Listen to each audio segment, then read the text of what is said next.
Yeah. We're good. Well, good evening all. I'm Steve Willis. I'm one of the founders of Hope Sheds Light. And on behalf of my partners and co-founders, Arvo Prima and Ron Rosetto, we welcome you. Thank you for being with us. And thank you, all of our friends on Facebook, for joining us again. For those of you who are new, first time, thank you for being here. I'll tell you a little bit about Hope. Hope is a nonprofit. It's about 5 years old. Our mission is to raise awareness and educate individuals and families and the community about the impact of addiction by having the courage to share our personal stories, by sharing wisdom and strength, and by offering resources and hope that leads to the long-term recovery of the whole family. We want to remove the fear and stigma of this disease by creating a safe and loving and supportive environment that allows families to heal and leads to the long-term, to the well-being, of the community. And the way we do that is through these family support meetings. We have them the second and fourth Tuesday of every month in this beautiful Holy Cross Lutheran Church in Toms River. The meeting is open to everyone, anyone that's interested in the disease, that's impacted by the disease. We want you to know that you're not alone, that a supportive, loving, informative support system exists for you. Our hope is that by us sharing with you and you with us, you'll change the way you think and feel about addiction and in turn become healthy. The first part of this meeting is the educational part, about 45, 50 minutes long. Lindsay's going to introduce our wonderful speaker. We're blessed that she's here with us. So, we get to learn about addiction and treatment recovery, different aspects of it. And then we break out into groups, and I love that part, okay? Because in the groups, we can talk about what we've heard. We can talk about what's on our heart. We can talk about what ails us, and we'll provide a plan for you if you ask. It's based in wisdom and strength and a great deal of love and experience to help you move forward, okay? So thank you again for being here. We're very grateful. And the next meeting we have, a couple weeks, you bring your friends. I think you'll want to. Okay, so with that, let me introduce, I'm going to introduce Lindsay, but she's busy with the camera, so that she can introduce our speaker tonight. Thank you all.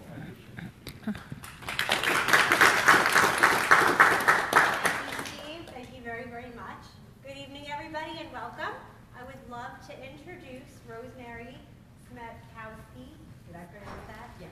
Nurse, psychiatric nurse practitioner. So we would like to welcome her to our group, and she's going to talk to us about empathy tonight.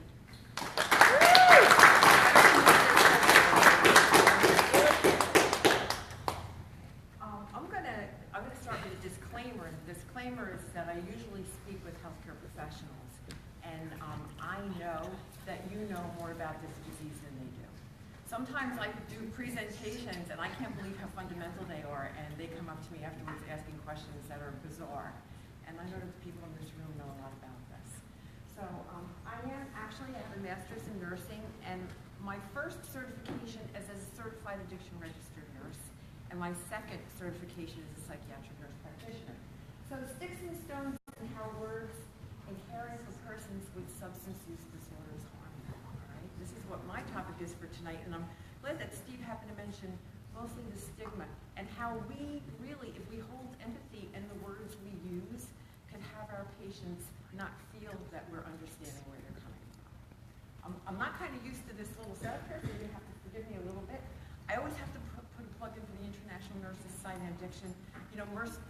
Most nurses don't know about addiction, but this organization promotes that. And this is the Addiction Nursing Certification Board, which is a national organization. I'm currently the vice president of this nationally. Okay? So this is a little bit about what I do. But my objective for this evening is really to plant seeds. Because I just hope if you can think of one thing that I said that could matter to you, then I'm blessed to be here. This is a wonderful place. A couple of years ago, in my inbox, because of the kind of work I do, I've been director of nursing at a therapeutic community for 12 years, director of nursing for 3 years at a freestanding detox, and now I'm working in psychiatry. I also teach at 2 local nursing schools. inbox was 120 people die each day of substance use disorders, particularly opiates, right? Fast forward a couple of years, and we had 144 a day. And even though we've been putting our heart and soul and effort into this, the numbers still went up. Until in December of 2017, the latest statistics were 174 a day, which meant we're going in the wrong direction. And we need to kind of figure out why. Because I know Governor Christie, before he left, liked money, and we're having resources, and all of you are here tonight. So obviously the heart and soul is there. What are we missing? So I tried to, in my way, having worked in different places, try to figure out what it might be. And I figured out, if I sit at a table for a patient that has cancer, and this is one of those collaborative meetings with the nutritionist and the oncologist and the primary care physician and the nurse and the home care person and the physical therapist, they're all on the same page. Nobody argues about cancer treatment. They're all there for one purpose. But when I sit at a table and I'm talking about substance use disorders and there's a variety of different disciplines there, we seem to build silos. Everybody has a better idea, right? And they're all trying to have their idea heard, whether it's yes to medication therapy, no to cognitive behavior therapy, yes to abstinence. They just don't get together. So it kind of turns into the blind men who saw the elephant, right? I know you're all kind of young, but the blind men that saw the elephant, they all went back and told what they saw. And the elephant basically looked like this. This wasn't an elephant at all. So I think the first thing that we have is we need to treat each person's discipline and treat the patient with substance use disorders as a whole person and meet with individually, not like a memory superpower method. So given this, I decided to try and figure out who was providing this work. I can tell you that I've been a nurse since I started out in Montgomery County Jail in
we want to know why they're defensive, right? We have a lot of people who may be talking about people with substance use disorders or thinking somebody is using, or maybe somebody has relapsed, but they're afraid to mention it. And they usually talk to everybody else before they talk to the person, right? But if you had people who could screen all through all of those places that I just mentioned on the previous screen, maybe we can identify this in schools, okay? In grammar schools, in high schools, where school nurses could be actually trained to identify all these signs and symptoms, which would be a wonderful thing. Early intervention, not stage 4. How many patients with stage 4 cancer really stand a chance, right? So my nurse colleague said, but what about relapse? And you know, we relapse. We do all of this work, the patient relapses.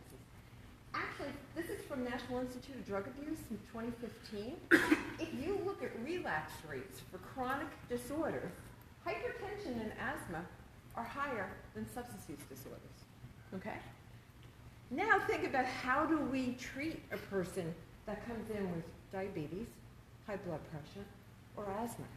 Do we sit down with them? Do we do a diet? Do we make sure that we want to see them sooner, not later? Do we adjust their medication? We pay a lot of time and attention, right? And what do we really do with patients with substance use disorders when they relapse? There's a whole different dynamic goes that is actually so wrong in some cases that patients are asked not to come back if they've broken a contract or they've broken a rule, which is a symptom of the disorder, right? So these are terms that people use to describe our patients and our loved ones. And the problem with this slide is that how many people want to identify with the terms on here? How many people do not go for treatment before stage 4 because they're afraid of this? And I can tell you, I think there's a lot.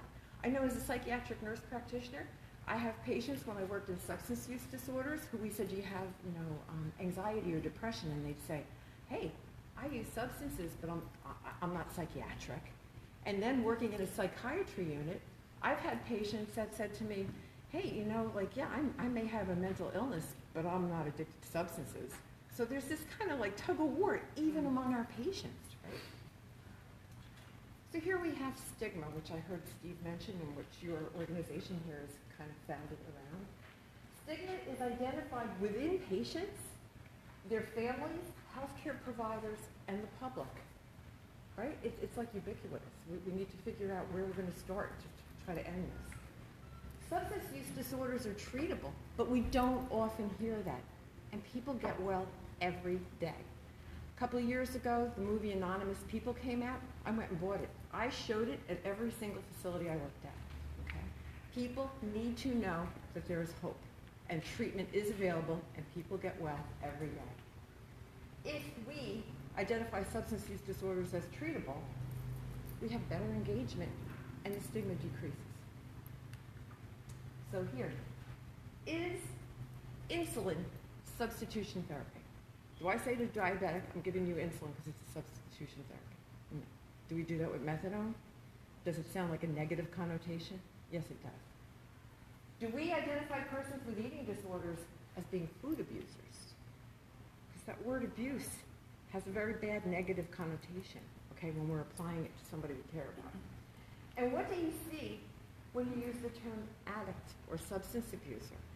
I say this with my student nurses, and I say, close your eyes and say the word addict. And I said, I'm sure you're not thinking of Bradley Cooper, but he's in recovery, right? So, welcome to the Dictionary and Stigma Alert. This was developed by a very brilliant guy from Boston, whose name is Kelly, and his colleagues down here. And he says a stigma is an attribute, behavior, or condition that is socially discrediting. Make sense? They developed a dictionary on this site, on this recovery site. The use of person-first language is what we should be using when we're dealing with patients with substance use disorders so that we can decrease stigma. And how they identify this is instead of addict, person diagnosed or suffering from substance use disorder. And the criteria we use now for DSM-5 for diagnosis has changed their words in order to meet this criteria. The illness is not the person's defining identity. And would we say the diabetic, the epileptic, or the cardiac. But people have no problem saying the addict. And that's a problem because we're all bigger than the sum of our parts, or our illness. So here's your couple of things with the dictionary, and this is exactly what they call it, and you could send in words if you think that you see could be substituted, is that addict, the recommendation is to use person first language, patient or person with substance use disorder. I do a group for the RAMP program for the state of New Jersey for nurses in recovery, and when I first started doing this about 10 years ago, all the nurses would come in and they would say, my name is Nancy and I'm an addict, my name is Debbie and I'm an alcoholic. And I said, wait a minute. So when you come to our meeting, this is a professional meeting. And even though it has to do with substance use disorder, when you're here, your name is Debbie and you're a nurse in recovery. Your name is Nancy, you're a nurse in recovery. And that's an empowering statement, even for somebody who may just be showing up at a meeting sober, right? So alcoholic, recommended person first language is patient person with alcohol use disorder. If I had known this was this bright, I would make it darker, right? Okay, clean. Seriously, here we go. So recommended language is negative toxicology screening because it's a test, right? And codependency, I don't think anybody here who has not heard of that word, right? But look at what they figured out. This language stigmatizes and increases shame and suggests a family pathology. And it's somebody that's having a risk of a family pathology that may not go for treatment sooner and go later when the disease has progressed, right? I also appreciate if any of you have any problem with what I'm saying to shout it out, like confront me, because I love that, okay? It makes me learn. Dirty. Yes?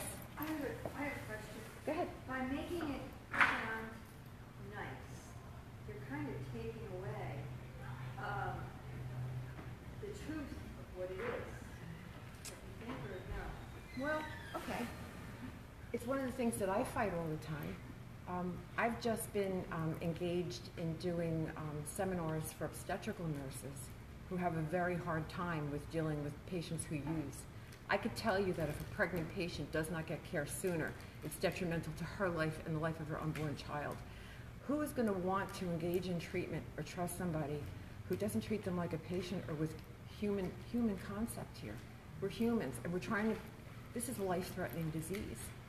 So do I look at somebody and say, oh, no, you're my patient, you have a chronic progressive illness that left untreated, you die, and if you don't come to me and follow up with your appointments and I lose you, how am I ever going to get you back?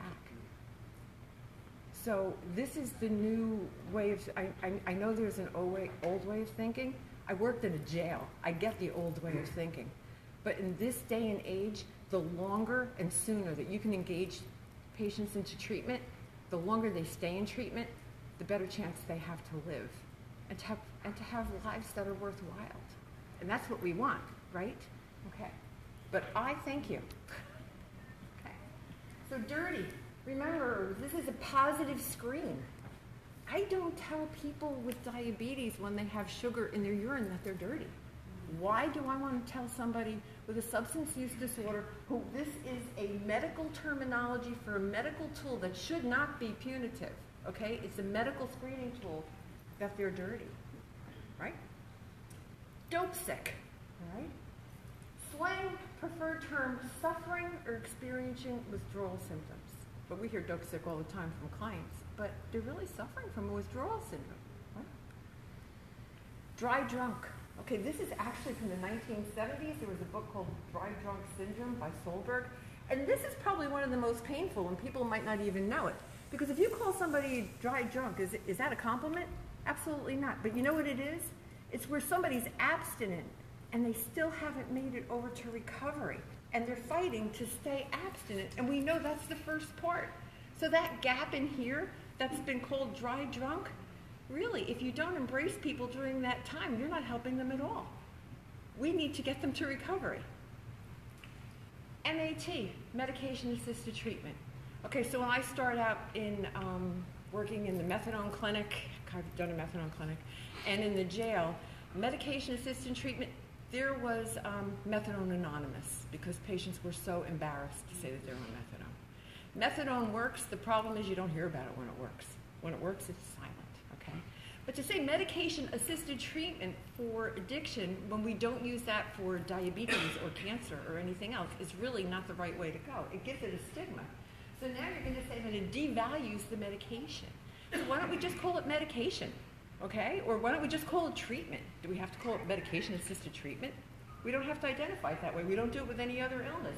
And here, it could be agonist, partial agonist, antagonist, but medication-assisted treatment, well, it adds a little bit of a downer to it.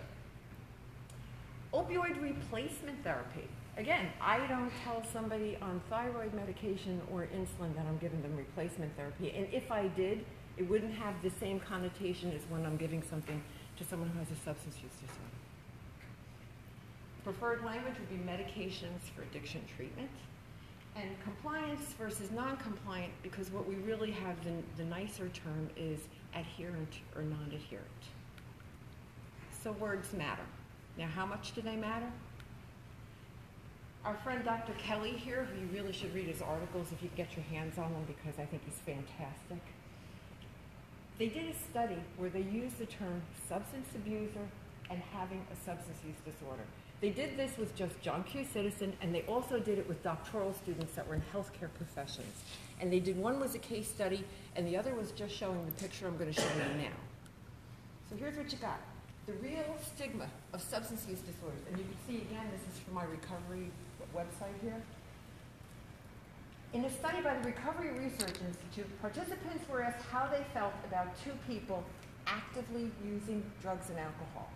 So one person was referred to as a substance abuser, and the other person having a substance use disorder.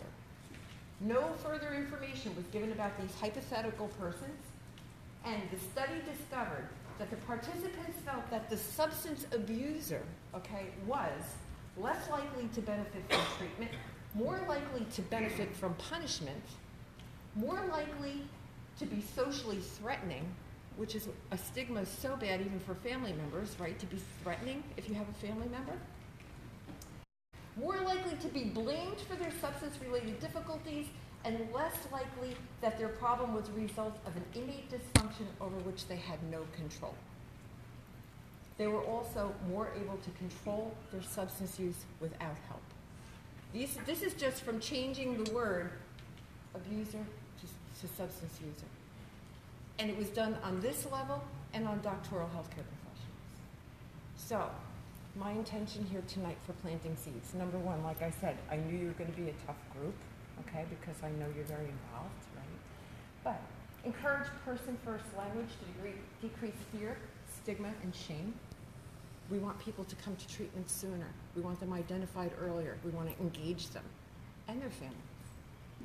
Invite all healthcare professionals to use screening, brief intervention, and referral to treatment, which is ESPRIT, which is an evidence-based tool, so that we can actually use this routinely like we do any other routine screening, like blood pressure, like asking people if they smoke.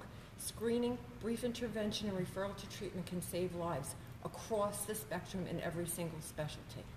Okay? Substance use disorders deserve a no wrong door approach. Okay? By this I mean, use myself. I went for a physical, and I had a nurse practitioner there who's a family nurse practitioner. She said, "Oh, you're a psychiatric nurse practitioner." I was thinking of going for that. Well, what's the difference? I said to her, "You just looked up my nose. If you saw a blue pill up there, what would you have said to me?" And she said, "I'd refer you." I said, "Well, why wouldn't you talk to me?" Because they really don't know what to say. They don't know how to address it. They don't know how to screen for it. They don't know how to build that rapport. So no wrong door means that if you're going to your pediatrician, and it could be identified, you're going to your obstetrician, you're going to your family practitioner, you should be able to get help, or at least a plan, so that you can get to the next step. And they should follow through to make sure that you do, because it saves lives. Normalize conversation often and always. In other words, if you come to me as a patient and I ask you about substance use disorders because I think you're going to get defensive with me. But if I always ask every single patient at every single visit the same questions, I might not identify something that's extravagant, but I will notice changes. I will know that each time they come in, I can say, well, you said you were drinking just on weekends or just on Friday night, or you were using just when you were at parties. How is this going now? If you follow through on that conversation, we normalize it. We don't make it shameful. We make it a medical screening. Focused on decreasing stigma, promoting treatment, and promoting recovery. And remember that people get well every day. Because this is what our end goal is, recovery. And all the things that are in this slide are what we want for our family members, for our loved ones, and for those who are out there right now that are still fighting and using and need help. Thank you for your attention. Do you have any questions?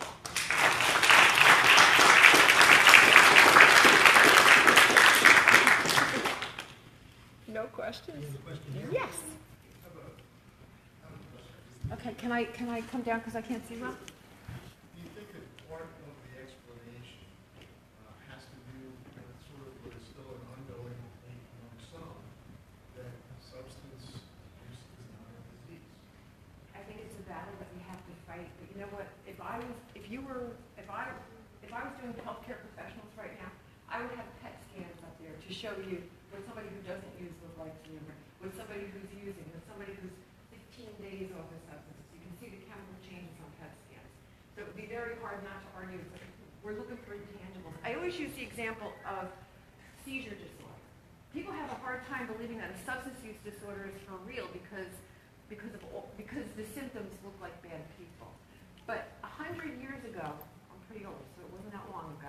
What did we do with people with seizure disorders? We did call them epileptics. Sometimes we put them in asylums. We actually locked people up. People were burned because they had seizure. So what happens with the medical way of looking at this? You have to have an organ, you have a defect in the organ, right? And because of that defect, there's certain symptoms. Now with substance use disorders, we know there is a defect in the brain. And unfortunately, the symptoms look like bad behavior. That's just a symptom of the disease. With seizure disorder, the brain, we found out what the problem was. Now we have anticonvulsive therapy. And what was so scary in watching somebody have a seizure no longer happens.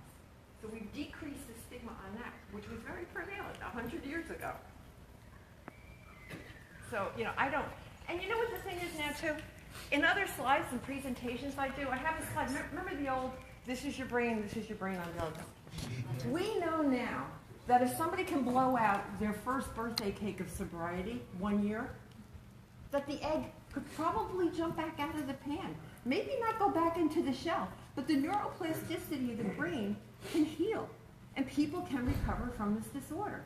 And the longer that they're engaged in treatment, the better chance they have of that happening. I know we count days. Sometimes people count minutes. I've had patients because I have a private practice where they'll call by lunchtime. They're happy they made it until then. Okay? But statistics show that if they could blow out that first birthday cake, the chances are so much better for sustained recovery. And we also know that people who have higher goals and like other things to wish for, like doctors, pilots, nurses, high rate of recovery. Because pilots want to fly, doctors want to treat, and nurses want to be nurses. So those groups who all have access to medications to abuse actually have a higher rate of recovery because they're driven.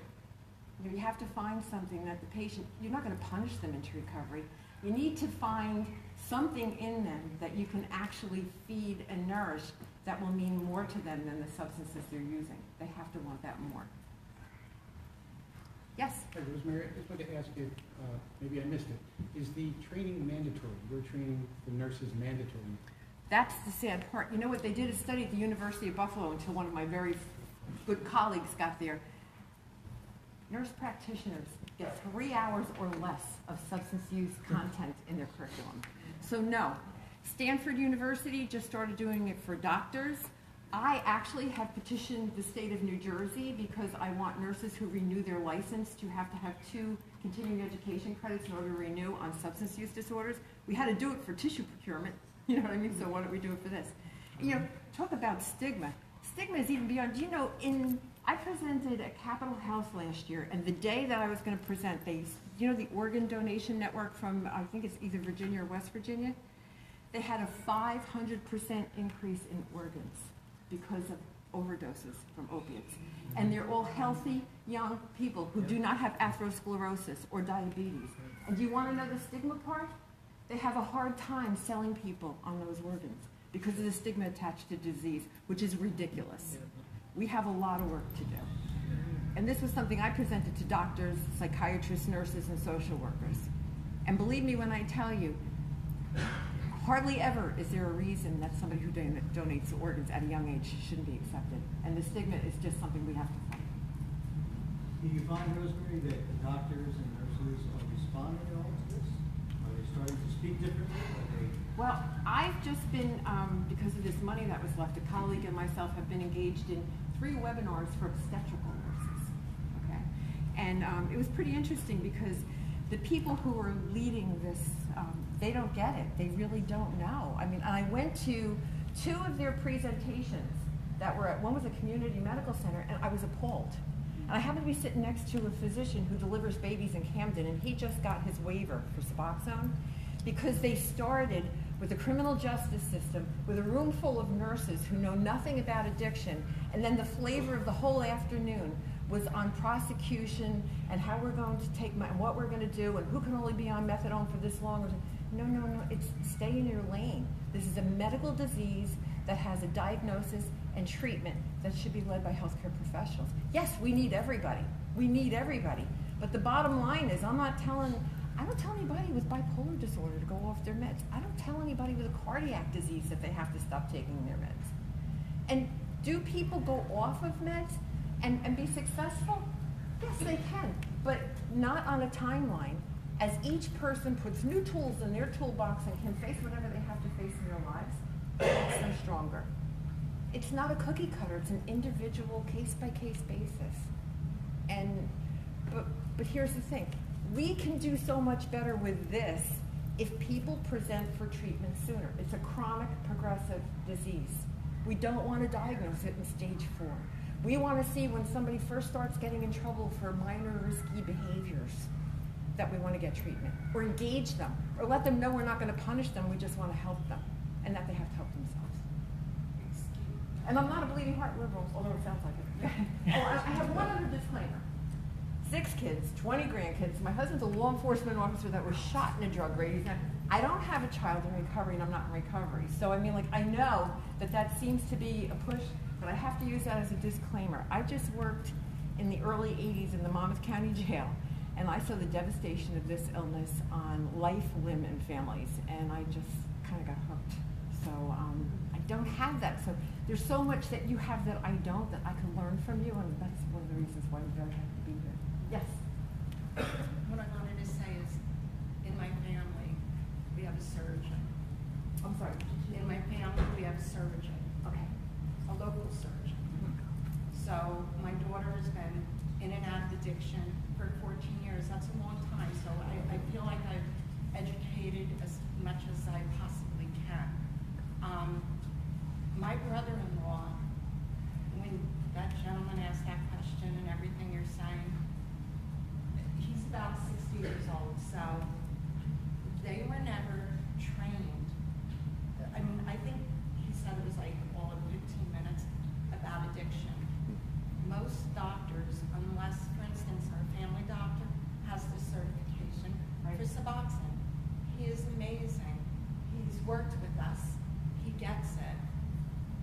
Many doctors don't because they weren't trained in it. And we're talking about someone that loves us, loves our family. But I'm just being honest, they don't get it. So when you talk about, training for nurses, with many doctors, I feel that it's even worse. Now these are people who love you. I agree. And then I'm going to say something about cancer. Go ahead. Here I am in remission for cancer. And during the depths of the most horrible situation ever, my daughter overdosed twice. The empathy, the love, it was intense for me, totally different for the addict. So everything you just said about the stages and about what a great presentation. And thank you for all the awareness, because it is I am so saddened that I was treated differently than my child that I love because I had cancer, which is acceptable. And if you're, you know, a substance abuse user or alcoholic, you know, that's not as acceptable. You don't get, people don't fall all over you. And even right now, I have issues, and I finished my treatment in December, and I still, and I bet I'll continue to get, how are you doing? How are you feeling? And in light of these recent suicides that are going to bring more attention to mental illness, you probably know the statistics more than I do about generally everything you just said about starting in schools and starting early.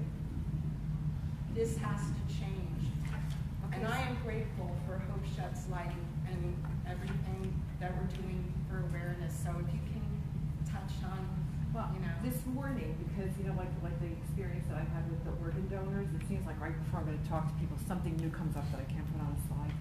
So, vital signs from the Center for Disease Control on 6/7/2008 said that right now more than half, 54%, who died by suicide did not have a known mental health disorder, but many factors contributed to suicide risk, including substance use disorder at a 28% rate.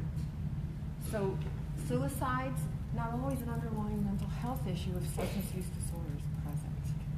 And you know, I became certified in addiction in 2003 and much later in psychiatry because when I was an addictions nurse, I really thought I knew a lot about psychiatry, and then I really found out that you really have to do both.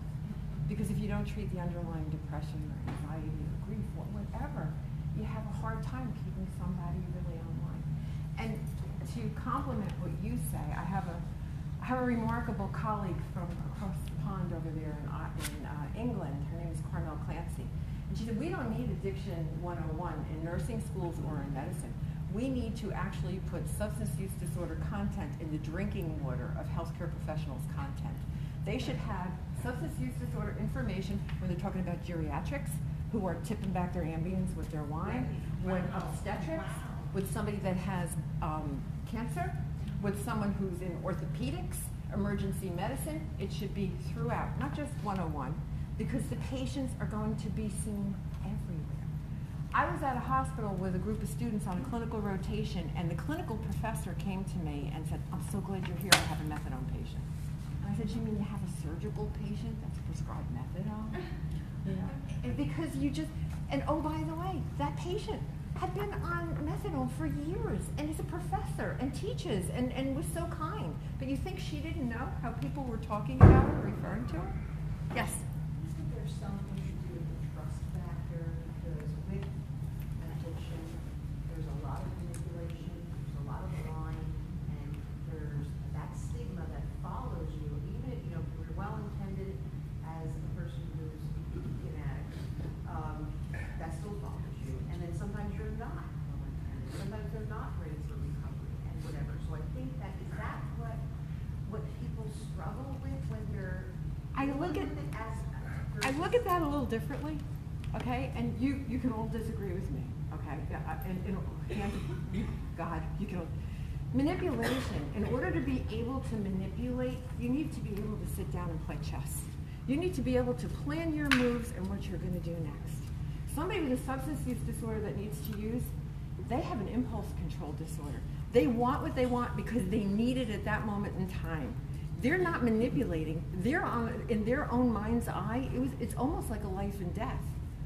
So we can call it manipulation, which is also another word that says, they're manipulating me. But the bottom line is, and now, you know, the new definition in DSM-5, it has to have craving. So craving is what makes patients pick up. They're not manipulating when they have craving. They can't stop it.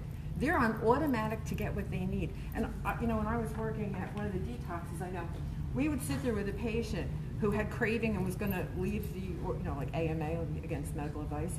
And finally, the patient told me, she said, you know, you can have the best people talking to me, but when this is going on in my body, it's like Charlie Brown and the adults are talking and it's like, wah, wah, wah. wah. They're not hearing the thing we're saying. Because it's not the manipulation, it's the craving and urges. And that's a defining diagnosis for substance use disorders, is the craving. Yes? I just like to know how does one obtain this information? Oh. I'll tell you, I don't know how many people are here, but I'm so impressed you have absolutely no idea. You need to talk. I mean, you need to tell your physicians, your schools. You need to make sure, I presented to school nurses a year ago, January, and we did a whole thing on Narcan. And this is in Monmouth County, and they thought that we were telling them something they never needed to know, and then they were all having Narcan right next to their EpiPens in school. And you need to, and for physicians, if you have a doctor that doesn't get you, go to another doctor that does. Look for an ASAM doctor, a doctor that's certified in addiction medicine, because he's the guy you need. And many of them are general practitioners. I'm going to tell you something else.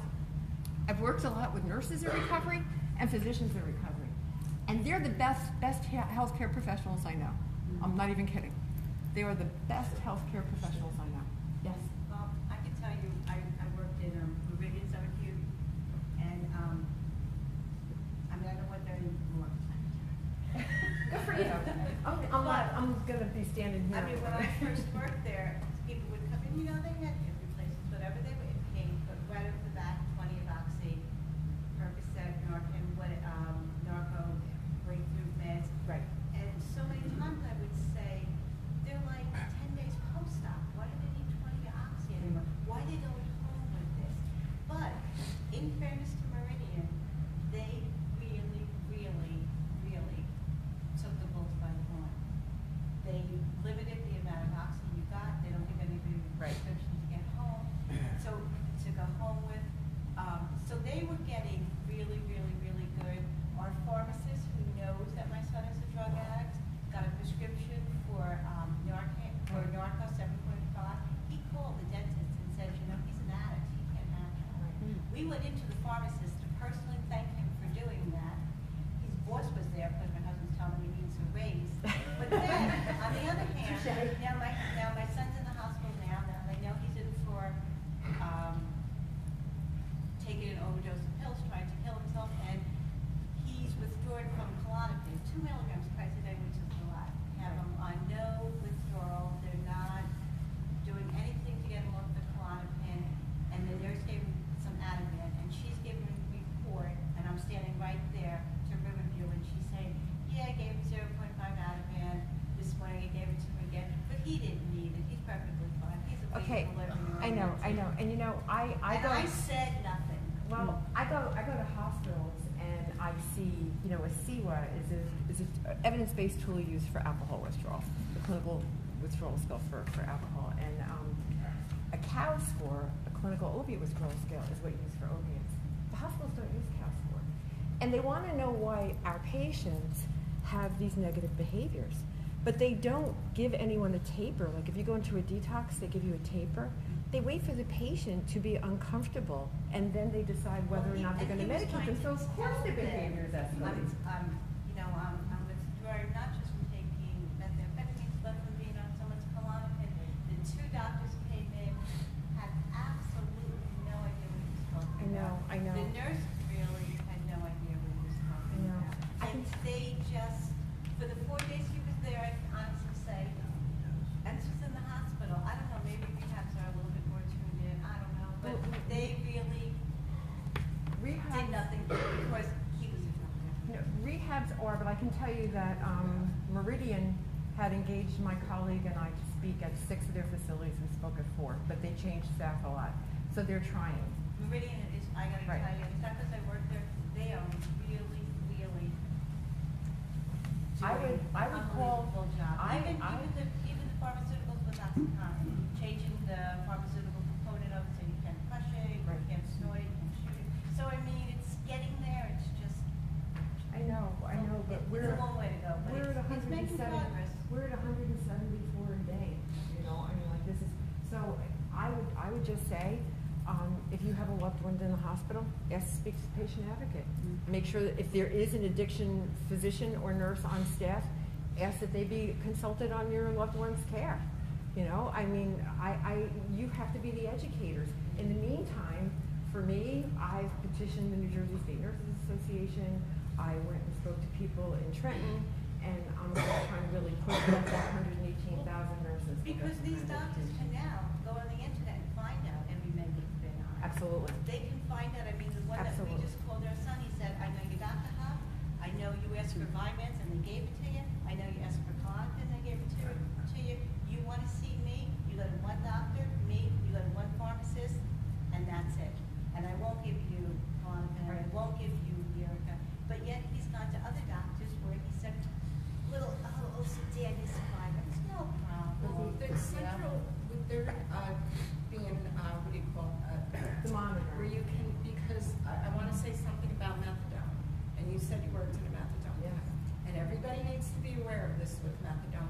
There's certain things that I know that I hesitate to say when there's addicts in the room, because then I'm afraid that they might do it, because I've learned some very interesting things that blow my mind. In a methadone clinic, and it might be different each methadone clinic, there is not, I said, you can go in and get methadone, and there's not like a central registry, I guess would be the word, where if you're on other medications, they don't necessarily know about it. But The methadone clinic? Yes. There is a central. Yeah. Well, It is. then, you know, They do. then They do. there's some Yeah, they do. methadone clinics that you can BS your way. I don't know how, you're saying there is. Well, no, you know what, I'm gonna tell you for me, Because it, this is where the latest thing is, being an educated consumer. You wanna go to a place, Sam should just posted like points today of, how to find a facility that is, that follows all the rules, that uses evidence-based practice. A lot of people stand, they'll say, best practice. Well, best practice means it's something we did that worked. Evidence-based practice means the newest things that are coming up that now have taken their place. So when I hear, best practice, well, best practice when I was a new nurse was a sippy diet. I don't know what that was. If you had an ulcer, they used to give you heavy cream because they thought it would coat your stomach. Now we know it has lactic acid. It'll eat a hole right through your stomach. That was best practice. So now we have evidence-based practice, and we know what ulcers are, like medication. It's an it's a bacteria, bacteria. So this is a different kind of thing we're doing here with, killing germs now as opposed to coating stomachs.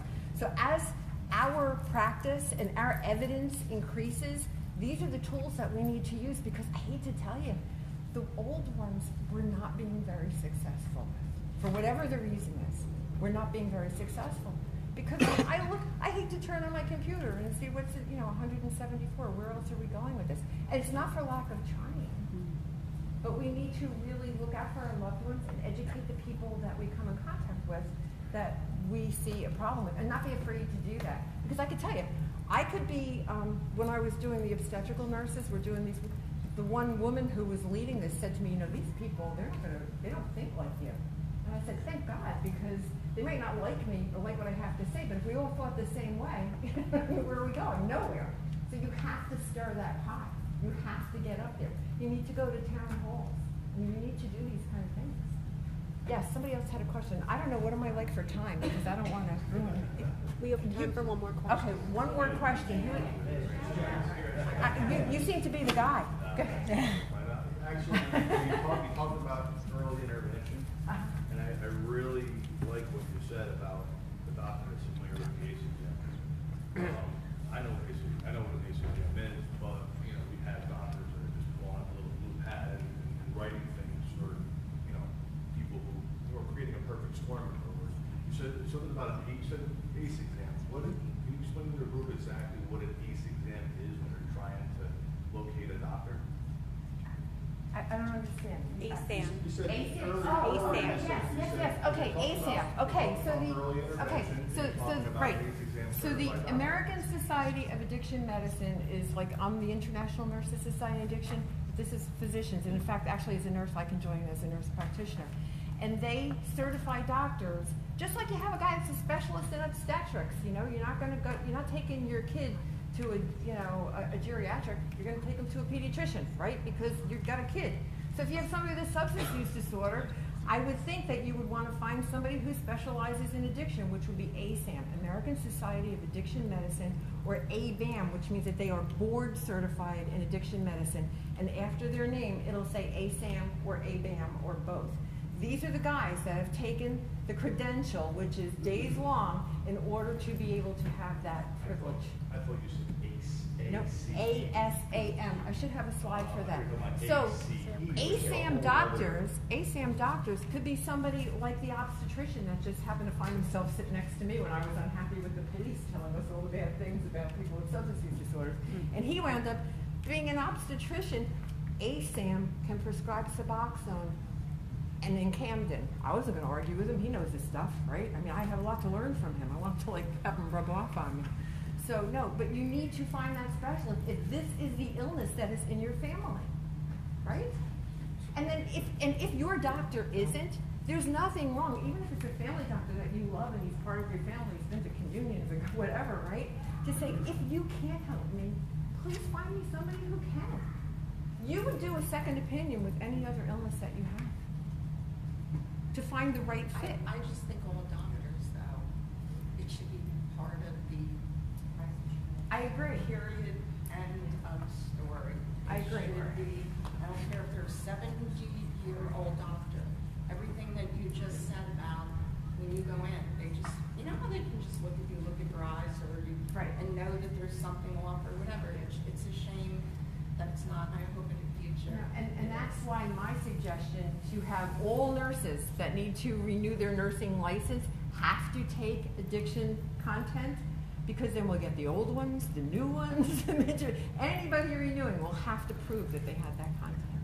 Thank you very much, and I want to take it away.